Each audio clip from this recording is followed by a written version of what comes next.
नमस्कार. आगामी काळात होणारी मुंबई महापालिकेची निवडणूक सर्वार्थाने महत्वाची आहे. या निवडणुकीमध्ये ठाकरे बंधूंचा जो पॅटर्न आहे किंवा त्यांचा जो ब्रँड आहे, तो कशा पद्धतीने काम करणार मुंबईमध्ये याच्यावर आपल्याला चर्चा करायची आहे. त्यासोबतच आता भारतीय जनता पक्ष आणि शिवसेना युतीमधल्या जागा वाटपाचा तिढा कुठपर्यंत आलेला आहे आणि त्याचं काय होईल नेमकं, हा मुद्दा चर्चेला घ्यायचा आहे. पण त्याशिवाय सगळ्यात आधी आपल्याला चर्चा करायची आहे, की ठाकरे बंधूंनी आत्ता जी बातमी येत आहे त्यानुसार मुंबईमध्ये मराठी आणि मुस्लिम या दोन मतांवर लक्ष केंद्रित करण्याचा निर्णय घेतलेला आहे आणि त्याला मामू पॅटर्न असं नाव दिलेलं आहे. तर हा मामू पॅटर्न सक्सेस होईल का? मामू पॅटर्न यशस्वी होईल का? हे आपल्याला बघायचं आहे. जागा वाटपामध्ये ज्या 4 ठिकाणचे वाद सुरू आहेत, त्या वादानंतर ठाकरे बंधू एकत्रित सभा घेणार आहेत.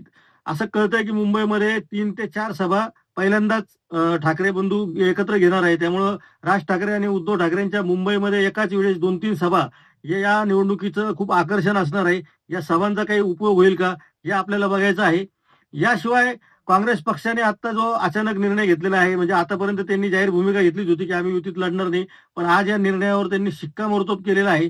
त्यामुळे काँग्रेसनं स्वतंत्र लढण्याचा जो निर्णय घेतलेला आहे, त्यामुळे मामू फॅक्टरवर मुंबईमध्ये काय परिणाम होऊ शकतो, हे आपल्याला बघायचं आहे. आणि सगळ्यात महत्त्वाचं, की भारतीय जनता पक्षाने जो कडवट हिंदुत्वाचा मुद्दा घेऊन निवडणूक लढवण्याचा निर्णय घेतलेला आहे, त्याला ठाकरे बंधू फक्त मराठी आणि मुस्लिम असा मामूच्या आधारे छेद देण्यासाठी आणखीन काय पाऊल उचलतायत, अशी आपल्याला 3-4 गोष्टीची चर्चा करायची आहे.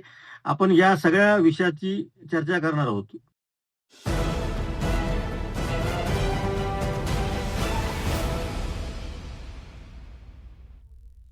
नमस्कार, मी संजय वरकड. आपण पाहत आहात न्यूज यात्रा. आपल्याला चर्चा करायची आहे, की उद्धव ठाकरे आणि राज ठाकरे यांनी जागा वाटपामध्ये जवळपास सर्व तिढा सोडवलेला आहे. सध्याची जी माहिती येते आहे त्यानुसार विक्रोळी, भांडूप, वरळी आणि शिवडी या 4 ठिकाणच्या जागा वाटपाच्या बाबत त्यांची आता अंतिम बोलणी होणार आहेत. यामध्ये दोन्ही पक्षांकडनं काही तोडगा निघत नसल्याने या जागांचा अंतिम निर्णय स्वतः उद्धव ठाकरे आणि राज ठाकरे एकत्रित बसून घेणार आहेत आणि हा निर्णय झाल्यानंतर ताबडतोब ही युतीची घोषणा करणारी पहिली सभा उद्धव ठाकरे आणि राज ठाकरे यांची मुंबईमध्ये होणार आहे. अर्थात आपण ज्याला ठाकरे पॅटर्न म्हणतो, त्याची प्रतिष्ठा मुंबईमध्ये या निमित्ताने पणाला लागलेली आहे. मुस्लिम आणि मराठी मतांचं गणित मांडताना राज ठाकरे आणि उद्धव ठाकरे यांनी खूप नियोजन केलं असं त्यांच्या समर्थकांकडनं सांगितलं जात आहे. त्याशिवाय मुंबईमध्ये जो कडवट हिंदुत्वाचा अजेंडा घेऊन भारतीय जनता पक्ष पुढे जात आहे, त्याला उत्तर देण्यासाठी त्यांच्याकडे काय नियोजन आहे, हे आपल्याला बघायचं आहे. सगळ्यात याच्यामध्ये जाणून घेण्यासारखी गोष्ट हीच आहे, की आपण गेल्या लोकसभेच्या निवडणुकीमध्ये शिवसेनेला मुंबईमध्ये प्रचंड मुस्लिम मतदान मिळालं होतं आणि त्यानंतर साधारणपणे उद्धव ठाकरेंवर जी टीका झालेली होती, की त्यांच्या ज्या जागा निवडून आलेल्या आहे, तर त्या स्वतःच्या मतावरती त्यांचा जो पाठीराखा मतदार आहे तो बाजूला गेला आणि मुस्लिम मतांमुळे उद्धव ठाकरेंना जागा मिळाल्या, अशी टीका एकनाथ शिंदेंनी त्यांच्यावर केलेली होती. आपल्या लक्षात असेल, की ही टीका त्यावेळेस खूप जोरात झालेली होती. उद्धव ठाकरेंनी त्या टीकेची कुठलीही पर्वा न करता पुढच्या विधानसभा निवडणुकांमध्ये सुद्धा त्यांनी जी भूमिका घेतली होती, त्या भूमिकेमध्ये किंचितही बदल केला नाही आणि आस्थागायत केलेलं नाही. त्यामुळे आता मुंबईमध्ये आपण आधी जशी चर्चा केली तसा मुस्लिम मतदार हा जर उद्धव ठाकरेंच्या बाजूने वळायला लागला, तर काँग्रेसचं मोठं नुकसान मुंबईमध्ये होऊ शकतं आणि काँग्रेस पक्षाचा जे बालेकिल्ले आहे तिथं अर्थातच भारतीय जनता पक्षाचा पराभव करायचा असेल, तर राज ठाकरे आणि उद्धव ठाकरेंच्या युतीसोबत गेला पाहिजे. अशी जर भूमिका मुस्लिम मतदारांनी घेतली, तर काँग्रेसला त्याचा फटका बसू शकतो आणि अशा सगळ्या वार्डांमध्ये या निवडणुकांचा मोठा परिणाम होऊ शकतो. आता आपण जेव्हा चर्चा करतो तेव्हा अशी वाढ नेमकी किती ते पण आपल्याला जाणून घ्यावं लागेल. मुंबईमध्ये मराठी मतदारांचा बोलबाला असलेले 227 पैकी तब्बल 72 वार्ड आहेत, जिथं मराठी मतदार हा निर्णायकी भूमिका घेऊन मराठी उमेदवार निवडून आणू शकतो. याशिवाय 30-35 वार्ड असे आहेत, की जिथं जर मत विभागणीचं गणित बिघडलं, तर तिथं सुद्धा मराठी मतदार हा परिणामकारक ठरू शकतो. त्यामुळे मुंबईतल्या 227 पैकी साधारणपणे 100च्या आसपास किमान 90च्या पुढे तरी जागा अशा आहेत, की जिथं मराठी मतदार हा निर्णायक ठरू शकतो.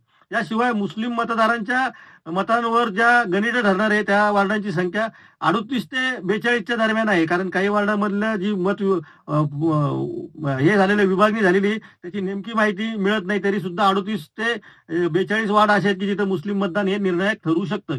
त्यामुळं मुंबईमध्ये काँग्रेसने जो स्वतंत्र जाण्याचा निर्णय घेतलेला आहे, त्या निर्णयाला साथ द्यायची की उद्धव ठाकरे आणि राज ठाकरे सोबत जायचा, हा मुस्लिम मतदारांचा महत्वाचा निर्णय असणार आहे आणि त्याच्यावर बरीच गणितं ठरणार आहेत.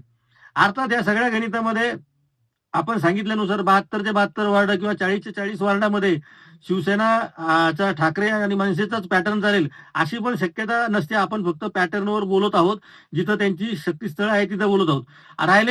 उरलेल्या ज्या 127 जागा आहेत, त्या उरलेल्या 127 जागांमध्ये मनसे आणि शिवसेना काय गणित करतं हे खूप महत्वाचं ठरणार आहे. त्यामुळं त्या जागांच्या बाबतीमध्ये नेमकं शिवसेनेचं काय प्लॅनिंग आहे. तिथं तर मामू फॅक्टर चालणार नाही.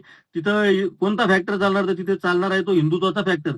मग हिंदुत्वाच्या फॅक्टरमध्ये आज उद्धव ठाकरेंच्या बाजूने किती मतदान होणार आहे याचा विचार करताना अशा सगळ्या जागांच्या बाबतीमध्ये राज ठाकरे हे तिथं निर्णायक ठरू शकतात. म्हणून त्या ठिकाणी अशा वॉर्डांमध्ये राज ठाकरेंचे उमेदवार आक्रमकपणे निवडणूक लढवतील अशी आताची शक्यता नाकारता येत नाही. त्यामुळे असं एक गणित आपण समजून घेण्यासाठी या सगळ्या गोष्टींची चर्चा करत आहोत. दुसऱ्या बाजूने भारतीय जनता पक्षाने सुद्धा मुस्लिम मतदारांमध्ये एकनाथ शिंदे यांची क्रेज वाढलेली आहे लाडक्या बहिणी योजनेमुळे किंवा आणखीन काही कारणामुळे. त्यामुळे त्यांना त्या भागामध्ये निवडणूक लढवण्यासाठी उमेदवारी द्यायला तयार झालेली आहेत. अर्थात आपण आधीच्या ज्या व्हिडिओमध्ये बोललेलो आहोत, तर माझ्या अंदाजानुसार शेवटच्या क्षणी युती तुटणार आहे. तरी सुद्धा आपण युती होईल असं जर गृहीत धरलं तरी सुद्धा म्हणजे एकनाथ शिंदे आणि उद्धव ठाकरेंच्या पक्षामध्येच मुस्लिम भागामध्ये लढाई होईल अशी आता शक्यता नाकारता येत नाही. आणि अशा युती तुटली तरी एकनाथ शिंदेंना तिथं उमेदवार उभे करावेच लागणार आहेत. कारण या वॉर्डामध्ये जर त्यांनी आपलं नशीब आजमावलं नाही, त्यांच्या उमेदवारांना संधी दिली नाही, ते दोन्हीपैकी काही म्हणा, तर एकनाथ शिंदेच्या सुद्धा भवितव्याचा कस या निवडणुकीत लागणार आहे. या सगळ्या घडामोडी आपण मुंबईच्या आजच्या ज्या घडामोडी झालेल्या आहेत त्या आपण जाणून घेतल्या. या पुढच्या काळामध्ये उद्धव ठाकरे आणि राज ठाकरे यांची 1-2 दिवसामध्येच युतीची घोषणा होऊन पहिली जाहीर सभेची सुद्धा तारीख येण्याची शक्यता आहे. आपण आधी जसं म्हटलेलं आहे की उशिरात उशीर झालेला असताना सुद्धा ते लवकरात लवकर करू असं म्हणतायत. त्यामुळे त्यांची आपण निर्णयाची वाट बघू. एकनाथ शिंदे आणि भारतीय जनता पक्षाची युती कशी होती त्यावरही आपण लक्ष ठेवत राहू आणि त्यावर बोलत राहू. त्यामुळे आपण पाहत राहा न्यूज यात्रा हे आहे आपलं चॅनल.